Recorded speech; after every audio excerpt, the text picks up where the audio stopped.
Well, family, we just had to leave a few words with you.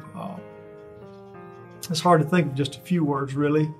But I just want to say, Mary, thank you and Don so much for all that y'all have meant to Beck and me for almost 46 years. And Beck, you know, they were our first guests. You remember? I think I tried to cook roast duck. Yeah. I was a home economics major, so I wanted to make sure it was a very special dinner. We were living in Embassy Suites. You remember on Gourier? It was our first apartment. We'd only been married just a few weeks. I think we had to borrow chairs so that we'd have enough for all four of us to sit down.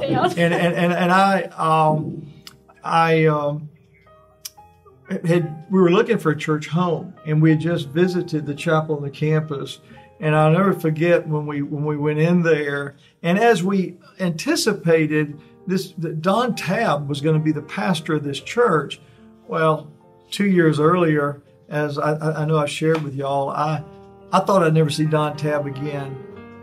And I really knew that he was a man that could help me. And so Don, thank you. Mary, thank you. We can never thank you enough. Y'all told us that you don't have to be like you are. You can be different. And we believe that. And Jesus did do that. He's still changing us, isn't he, Beck? Yes. And so we just thank y'all so much for giving us hope that we could become and keep becoming the kind of people that we should be. And as Beck and I were talking just a minute ago before sharing this with you, I remember as young people, Don used to tell us, any old bush will do. Any old bush will do. And that gave us hope that we could be used. And so we just thank y'all so much. And I know Becky might have something else to just share. Just eternally grateful. I will share this one story. Mary, you were not with us. We were living in Ruston. Donald had come up to do a retreat. Rodney was the college minister at Cook Baptist Church. And Don had come up to help do a retreat. I had, I guess, 3 children at that point. And by the end of the week, after a week of preparing for this and the whole weekend and running after these little boys and trying to make sure everything was like it was supposed to be, I just felt like I had been run over and left behind. And I remember going in on Sunday morning and I sat down by Donald, and I was actually sitting on his left, so I'm going to do it opposite, but he just reached over and patted me. He said, "How you doing?" And I said, "Nothing." He goes, "Mary knows just how you feel." It's okay.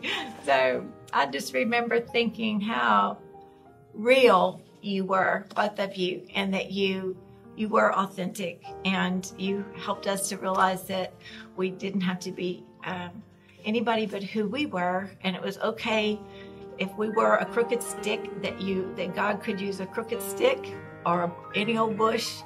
And so we will be eternally grateful for all that you have meant to us, and as a result, to our children and now to our grandchildren. And our boys send their love to Aunt Mary and their love to Uncle Don.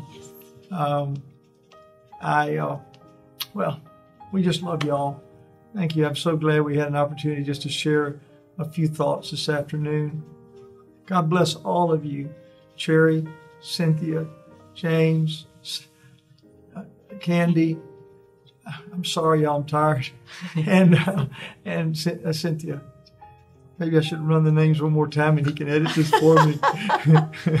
Sherry, Cynthia, Candy, James, and Catherine. Oh, my lands. Anyway, we love y'all very, very much. God bless. Bye-bye.